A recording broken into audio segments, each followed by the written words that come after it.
ठीक, माई cricketing years साथियों, मेरी क्रिकेट के ईयर्स। ठीक, और देखिए क्रिकेट की ईयर्स, मेरे क्रिकेट के समय। नवाब पटौदी, ये साथियों नवाब पटौदी कौन थे? सैफ अली खान के पिताजी। अजीत वाडेकर, गुंडप्पा विश्वनाथ, कपिल देव। गुंडप्पा विश्वनाथ ये उनके बहनोई थे या साले कहिए इसके, सुनील गावस्कर के, गावस्कर। तो नवाब पटौदी तो अजीत वाडेकर साथियों, अजीत वाडेकर ओडीआई टीम के भारत में पहले कप्तान, प्रथम कप्तान माने वनडे इंटरनेशनल गेम के पहले कप्तान साथियों। क्रिकेट के वैसे 3 फॉर्मेट होते हैं, 20 ओवर का, 50 ओवर का इसको बोलते हैं हम लोग ओडीआई, वनडे इंटरनेशनल, एक दिन में होता है, एक टीम 50 ओवर, एक टीम 50 ओवर, और टेस्ट 5 दिन वाला टेस्ट है, दो दो पारियां दोनों टीम खेलती हैं। ठीक है, तो अजीत वाडेकर 1974 में जो हमारा पहला गेम हुआ था, वनडे का, मतलब वनडे का पहला गेम क्या, पहला कप्तान हमारा कौन थे? अजीत वाडेकर, अजीत वाडेकर। ठीक है, और इनकी करिश्मा क्या था? 1971 का दिन, 1971 का साल, जिस साल पाकिस्तान ने हमारे ऊपर हमला किया था, हमने इंदिरा गांधी के नेतृत्व में जबरदस्त ढंग से सरेंडर करवाया, पाकिस्तान को हराया था। उसी साल इन्होंने 2 टेस्ट सीरीज जीता था। उस समय टेस्ट ही होता था, क्योंकि 74 में पहला हमारा वनडे हुआ, माने 71 में तो वनडे स्टार्ट ही हुआ था। अब देखिए, इन्होंने वेस्ट इंडीज का टेस्ट सीरीज जीता और इंग्लैंड का टेस्ट सीरीज। सोचिए, विदेश में जाकर टेस्ट सीरीज को जीतने का अगर किसी ने स्टार्टिंग किया तो ये, तो वेस्ट इंडीज में पूरा सीरीज जीत लिया, इंग्लैंड ने पूरा सीरीज जीत लिया, इतना पॉपुलर हो गया, बाप रे बाप, क्या कप्तान, क्या कप्तान। यहां तक कि मुंबई इनका जब जहाज जा रहा था, वहां से आने के बाद, तो इंदिरा गांधी ने उस जहाज को लौटा लिया, दिल्ली में उतरवा लिया, और जाकर के उनको खूब माला फूल से बहुत सम्मानित किया। एक प्रधानमंत्री, सोचिए इनका क्या हैसियत रहा होगा। अजीत वाडेकर का पहले कप्तान, हमारे ओडीआई के पहले कप्तान, 1971 में 2 टेस्ट सीरीज जीते, जिसकी वजह से इनको खूब सम्मान मिला। और 1974 में इन्हें कप्तान बनाया गया, और किसके जगह? नवाब पटौदी की जगह। ठीक है, इसके पहले, हालांकि ये वाला चैप्टर मैंने बहुत डिटेल में बताया हुआ है कि क्या लफड़ा था नवाब पटौदी का और गुंडप्पा विश्वनाथ का। ठीक है, गुंडप्पा विश्वनाथ का और ये सारी चीजें, बट अभी यहाँ पर कोई चर्चा करने की बात नहीं है। बस जानिए कि हमारे पहले कप्तान कौन थे? अजीत वाडेकर। इनकी रचना क्या है? माई क्रिकेटिंग ईयर्स, मेरे क्रिकेट के साल, क्रिकेट के मेरे साल। ठीक है, चलिए आते हैं क्वेश्चन। अनब्रेकेबल साथियों, अनब्रेकेबल। ठीक है, अनब्रेकेबल माने जो टूट नहीं सकता हो। वीर तुम बढ़े चलो, धीर तुम बढ़े चलो। अनब्रेकेबल नामक पुस्तक किसकी रचना? निकाह जरीन बॉक्सर नहीं है, मैरी कॉम। जी, मैरी कॉम, एमसी मैरी कॉम का नाम लेते ही सम्मान से सिर झुक जाता है साथियों। पीटी उषा, साक्षी मलिक सब अपने आप में एक महान हस्ती हैं, लेकिन मैरी कॉम, एमसी मैरी कॉम, जी हाँ, मणिपुर की शेरनी। वैसे भारत की शेरनी है, लेकिन मणिपुर साथियों, पूर्वोत्तर भारत, नॉर्थ ईस्ट 7 प्रदेश हैं, असम, मेघालय, त्रिपुरा, मिजोरम, मणिपुर, नागालैंड, अरुणाचल प्रदेश। वहां से ये मणिपुर से आते हैं। 6 बार वर्ल्ड चैंपियन इन्होंने जीता हुआ है साथियों, गोल्ड मेडल जीता हुआ है। कल्पना कर सकते हैं, 6 बार गोल्ड मेडल, 1 बार ब्रॉन्ज, 1 बार ब्रॉन्ज, 6 बार गोल्ड मेडल। सोचिए, 2 में, 3 में, 5 में, 8 में, 10 में, 18 में, 2002, 2003, 2005, 2008, 2010, 2018, पूरी दुनिया में जितने बॉक्सर थे महिलाओं में, सबको धूल चटाकर इन्होंने जीता था। क्या? वर्ल्ड, मतलब चैंपियनशिप, बॉक्सिंग का वर्ल्ड चैंपियनशिप। ठीक है, इन्होंने 6 बार जीता, 1 बार वो जीता। 2014 में एशियन गेम में गोल्ड मेडल जीता। 2018 में कॉमनवेल्थ खेलों में इन्होंने गोल्ड मेडल जीता। सोचिए, 14 में एशियन, कॉमनवेल्थ। दूसरी बात कि इनको तीनों जो पद्म पुरस्कार तीनों मिल चुके हैं, बहुत कम लोगों को मिलते हैं। पद्मश्री मिला, ठीक, ध्यान दीजिएगा, ये 2006 में मिला। पद्म भूषण, इससे बड़ा पद्म भूषण होता है, 2013 में मिला, 2013 में। और पद्म विभूषण सबसे बड़ा होता है पद्म में। भारत रत्न के बाद 3 पुरस्कार होते हैं, पद्म विभूषण, पद्म भूषण, पद्मश्री। 6 के बाद 7 साल बाद मिला, 13 के बाद 7 साल मिला 2020 में, ठीक है 2020 में।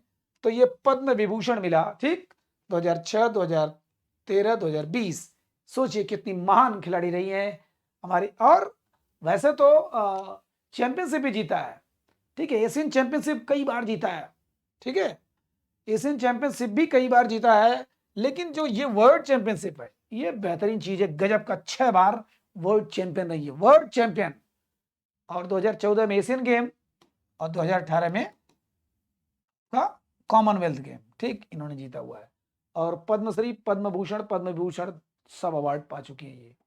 तो अनब्रेकेबल, इनके ऊपर एक प्रियंका चोपड़ा की बेहतरीन फिल्म बनी है एमसी मैरी कॉम, शायद आपने देखा हो, नहीं देखा हो तो एग्जाम अगर नहीं है साथ में तो बीच बीच में देख डाला करिए, ठीक है। चलिए,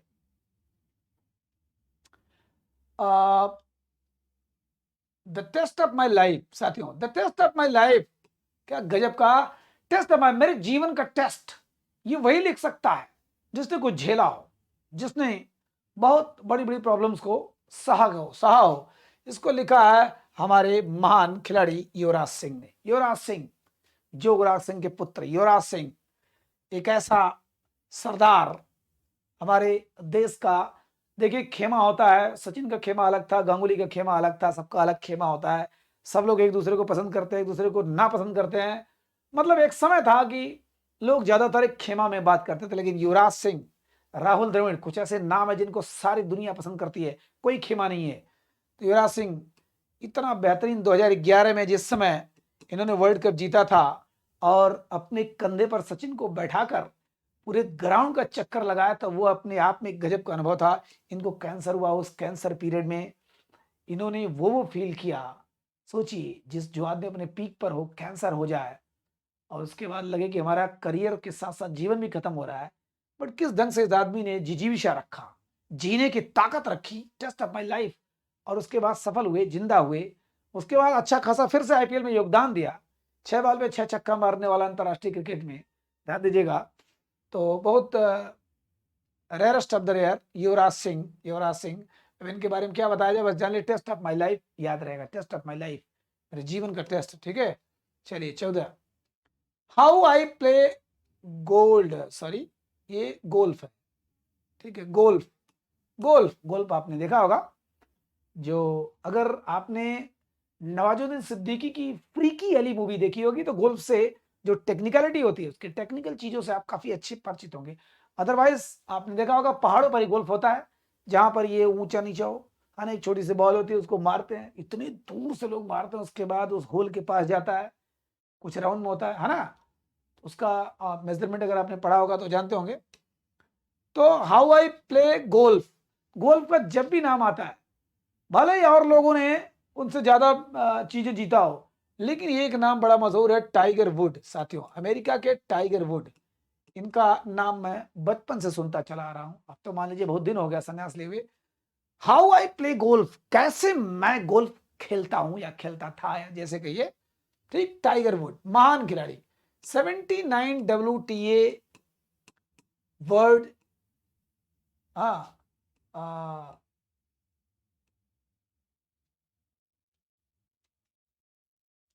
जो इसमें इसका जो मेन कप होता है, देखिए चैंपियनशिप, तो इन्होंने जो बड़ी बड़ी जो प्रतियोगिताएं हैं, बड़ी बड़ी जो प्रतियोगिताएं इन्होंने 16 बार जीती, इनसे ज्यादा एक लोग जीते 18 बार, लेकिन उनका नाम उतना नहीं आता जितना इनका नाम है टाइगर वुड का। Tiger would, how I play golf, ये WTA I think, world WPA, world professional association, चलिए WTA शायद, आई थिंक मैं गलत बोल रहा हूं या कुछ ऐसे, ये मान के चलिए कि 79 इन्होंने बहुत बड़ी बड़ी चैंपियनशिप जीती थी।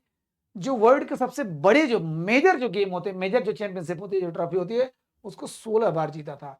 या ये कहिए कि कई साल तक, ये कई हफ्तों तक नंबर 1 दुनिया के रहे थे, ठीक, रिकॉर्ड में ये नंबर 2 पे आ सकते हैं, लेकिन ये कई हफ्तों तक विश्व के नंबर 1 रहे, ठीक है, टाइगर वुड। तो ये किसकी रचना, हाउ आई प्ले गोल्ड, ठीक है, आप लोग इसको सुधार दीजिएगा अगर दिमाग में आ रहा है।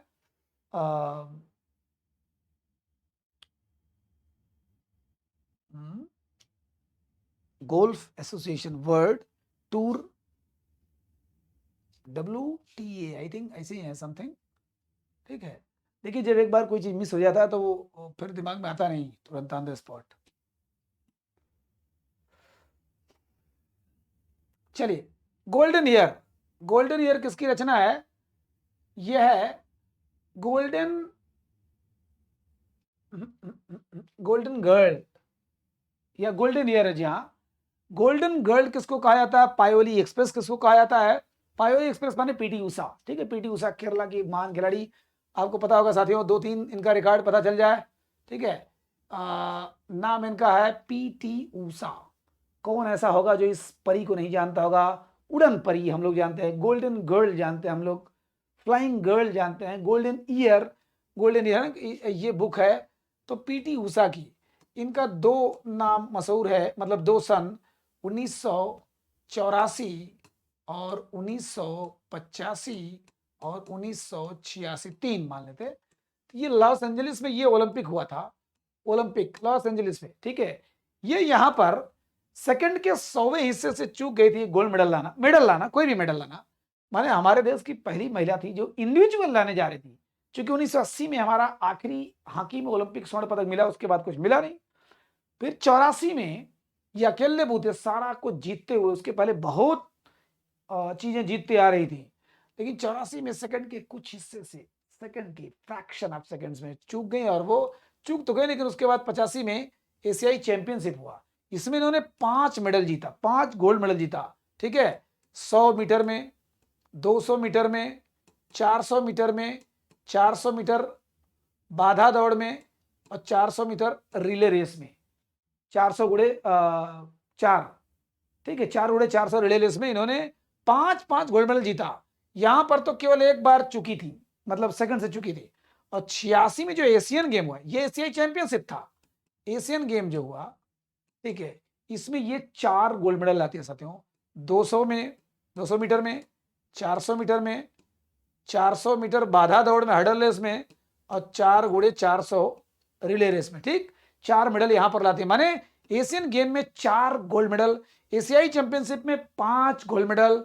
यहां पर भले मेडल नहीं जीते, लेकिन ओलंपिक में इतने नजदीकी स्तर से हारना अपने आप में दीपा कर्माकर की याद दिलाता है, जो पुडुनुवा गेम में, जो जिम्नास्टिक में कुछ सेकंड के हिस्से से हारी थे, लेकिन आज भी नाम उनको लिया जाता है कि चौथा पोजीशन था, इनका भी चौथा पोजीशन था, ठीक है। तो गोल्डन ईयर, यस। फटाफट चलते हैं, काफी समय हो गया। One day wonders, Sunny days. Sunny days तो सभी जानते हैं, वन डे वंडर्स, एक दिन का आश्चर्य। वन डे वंडर्स नामक पुस्तक किसकी रचना है? सुनील गावस्कर की, ठीक है, सुनील गावस्कर। ये है, कपिल देव के नहीं है, मोहम्मद अजहरुद्दीन का नहीं है, सुनील गावस्कर, श्रीनाथ जवागल श्रीनाथ। अब इनके सबके बारे में बताने का मन कर रहा है, लेकिन नहीं, आपका केवल काम चलना चाहिए इसमें। वन डे वंडर से सनी डेज किसकी रचना? सुनील गावस्कर। वही सुनील गावस्कर साथियों जिन्होंने 34 शतक बनाया था। सबसे पहले अगर किसी ने तोड़ा था डॉन ब्रैडमैन का रिकॉर्ड शतक में, तो इन्होंने 125 टेस्ट खेला था। ध्यान दीजिएगा, इनकी खासियत ये थी छोटे से थे, लेकिन वेस्टइंडीज जैसे बॉलर के सामने संसार में कोई टिकने वाला नहीं था। जिस समय मेलकम मार्शल थे, और इतने खतरनाक खतरनाक बैट्समैन आपके विवियन रिचर्ड्स थे, क्लाइव लाइट थे, कालीचरण थे, या बॉलर इतने खतरनाक लंबे लंबे होते थे, उसमें वेस्टइंडीज का नाम सुन के लोग कांप जाते थे। ये आदमी बिना हेलमेट का और घंटों घंटों खेलते रहना, टेस्ट में तो दिन दिन रुके रह जाना, कई बार तो अपने बूते अकेले अगर नहीं जीत पा रहे हैं तो ड्रा करा देना। क्या गजब की क्षमता थी। आज हम लोग द वॉल के नाम से जानते हैं राहुल द्रविड़ को, वीवीएस लक्ष्मण को, लेकिन सबसे बड़ा दवाल तो ये थे, कई दिन टिके रह जाते थे, ठीक, कई दिन माने, जी हाँ, पूरे दिन भर में बहुत कम रन बनाते थे, लेकिन मैच को अपने हाथ में ले लेते थे। ध्यान दीजिएगा, जो 1983 के जिस मैच में, जिस वर्ल्ड कप में हम लोगों ने वर्ल्ड कप जीता था, उसमें एक मैच में ये, वनडे में तो बेकार थे क्योंकि एक टेस्ट मैच के मेन प्लेयर थे, 60 ओवर पूरा खेले थे, एक से लेकर 60 ओवर, उसमें 60 ओवर का गेम होता था, उसमें मात्र 36 रन बनाए थे इन्होंने पूरा शुरू से अंत तक, ठीक है। तो ये सुनील गावस्कर के कौन सा है? वनडे वंडर्स और सनी डेज, ठीक, Sunny days. Cricket my style नामक पुस्तक किसकी रचना है? ठीक, अभी मैंने बताया था कि straight from the heart cricket my style, ये किसका है? कपिल देव का। कपिल देव का, ठीक है। क्रिकेट माई स्टाइल या स्ट्रेट फ्रॉम द हार्ट, ये किसका है? कपिल देव की, ठीक। सौरभ गांगुली की नहीं रचना यहां दिया गया है। वीवीएस लक्ष्मण जैसा कलाई का सम्राट कोई पैदा नहीं हुआ। रॉबिन सिंह, रॉबिन सिंह, ये भी सिक्सर किंग माने जाते थे, ऐसा छक्का मारने वाला, ठीक है। तो फिलहाल अब इनके बारे में डिटेल नहीं बताऊंगा, जाने दीजिए। मन कुलबुला रहा लेकिन बताने का टाइम नहीं है। अब देखिए, अजहर नामक पुस्तक किसकी रचना है? अजहर साथियों, अजहरुद्दीन के बारे में। ये अजहरुद्दीन जिसके मैंने चर्चा किया कि बहुत सालों तक सचिन तेंदुलकर के समय वही कप्तान रहे ज्यादा समय तक, लेकिन एक वजह से हमेशा ये गलत निगाहों से देखे गए क्योंकि सचिन से इनका कभी बहुत ज्यादा खास पड़ता नहीं था, जबकि इनके समय में ऐसा भगवान पैदा हुए थे क्रिकेट का। बट अंदर अंदर वो पता नहीं क्या था उस समय। हम लोग उस दौर से चूंकि गुजरे हुए हैं इसलिए जान रहे हैं। उन्होंने अगर चाहा होता तो सचिन तेंदुलकर बहुत बड़े ऑलराउंडर बने होते, क्योंकि जिस दिन वो बैट से नहीं चलते थे बॉलिंग में भी कई विकेट लेते थे। गजब का उनका 6 बॉल का 6 वेरिएशन था। लेग ब्रेक था, ऑफ स्पिन था, लेग स्पिन था, लेकिन कभी उन्होंने दिया नहीं ज्यादा। वो मरता गया, उनकी क्वालिटी मरती गई। कई जगह हमने देखा दोनों में आपस में, सचिन की तरफ से नहीं था बट उनकी तरफ से था। मोहम्मद अजहरुद्दीन, ठीक है, मोहम्मद अजहरुद्दीन। और ये ध्यान दीजिएगा कि ये कलाई के मास्टर, वीवीएस लक्ष्मण तो बाद में हुए, कहा जाता है कलाई का उस्ताद। लेकिन हमने जो दौर देखा मोहम्मद अजहरुद्दीन का, कि आगे दौड़ते दौड़ते फील्डिंग कर रहे हैं, तेज दौड़ते दौड़ते और ले गए तो सीधे मार देना, स्टैंप उखड़ जाना, प्लस कलाई गजब का, कैसा भी बॉल दो, किसी भी टाइप का बॉल दो, उसको लेग में कलाई का इस्तेमाल करके गजब का करते थे वो। हाँ, अजहरुद्दीन। तो अजहरुद्दीन के समय में बहुत सालों तक वो कप्तान रहे, ठीक है। तो इसको लिखा किसको? हर्ष भोगले ने लिखा है। अजहर नामक किताब किसने लिखा? हर्ष भोगले ने। चूंकि ये वैसे पढ़ते तो आपको शायद नहीं याद रहता, बट एक क्वेश्चन आंसर कर रहे हैं तो याद रहेगा, ठीक है। चलिए, अजहर नामक पुस्तक किसकी रचना हो गई? हर्ष भोगले की। अब आगे 19वां, वन मोर ओवर, एक और ओवर साथियों, एक और ओवर, ठीक है। ये है ईएम प्रसन्ना की। ईएम प्रसन्ना साथियों, एक समय था हमारे भारतीय क्रिकेट में स्पिन की चौकड़ी, तिकड़ी भी थी, चौकड़ी भी कही जाती थी। ऐसे चारों स्पिनर थे जो अकेले बूते पूरी मैच का रुख ही पलट देते थे, ठीक। तिकड़ी थी, उसमें एक चौकड़ी भी नाम था। तो ईएम प्रसन्ना तो ये थे, विशन सिंह बेदी थे, चंद्रशेखर थे और वेंकट राघवन थे। देखिए, विशन सिंह बेदी, चंद्रशेखर, प्रसन्ना, ये तीनों तो मशहूर थे तिकड़ी, स्पिन। अब बाद में हमारे यहाँ हरभजन हुए बहुत बड़े स्पिनर हमारे देश में, लेकिन हरभजन के पहले ये तीनों छाए हुए थे। हालांकि बहुत कम मैच खेल पाए, विशन सिंह बेदी, चंद्रशेखर, एम प्रसन्ना और एम वेंकट राघवन, ये चारों थे। लेकिन इसका आंसर होगा one more over, EM Prasanna. EM Prasanna, Prasanna Bedi Chandrasekhar, Prasanna Bedi Chandrasekhar, spin की तिकड़ी। और आज का आखिरी है my best game of chess. Chess जहां पर आ जाए, शतरंज जहां पर आ जाए, ये मान के चलिए कि विश्वनाथन आनंद की बात हो रही है, ठीक है। विश्वनाथन आनंद जैसा हमारे देश में न कोई पैदा हुआ चेस में, न शायद भविष्य में कोई संभावना है।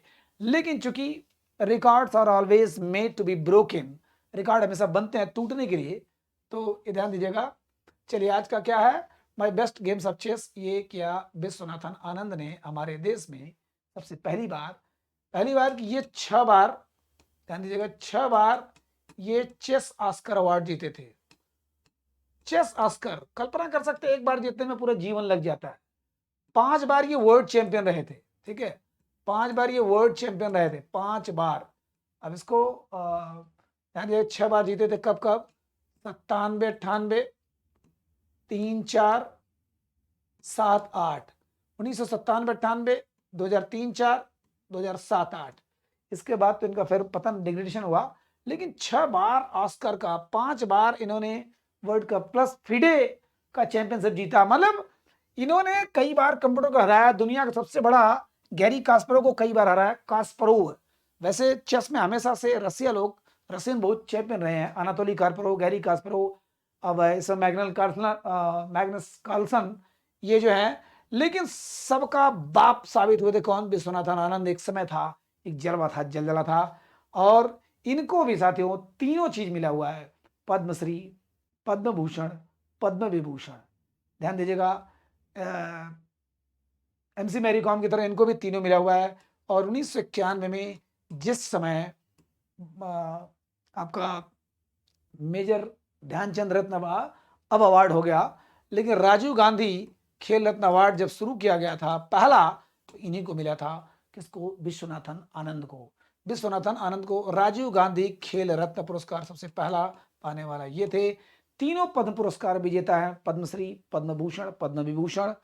और उसके बाद 6 बार चेस का ऑस्कर अवार्ड जीता है, 5 बार वर्ल्ड चैंपियनशिप जीता है, कई बार फिडे जीता हुआ है। ठीक है, तो ये है my best game of chess. मेरे ख्याल से आपको याद हो गया होगा। फटाफट फटाफट फटाफट रिवीजन क्या करना, चले जाने दिए, आप अपने से रिवीजन कर लीजिएगा, ऑलरेडी बड़ा हो चुका है। मेरे ख्याल से 1 या 2 सीरीज में और फिनिश हो जाएगा ये किताबों का नाम। ठीक है, कैसा लगा बताइएगा।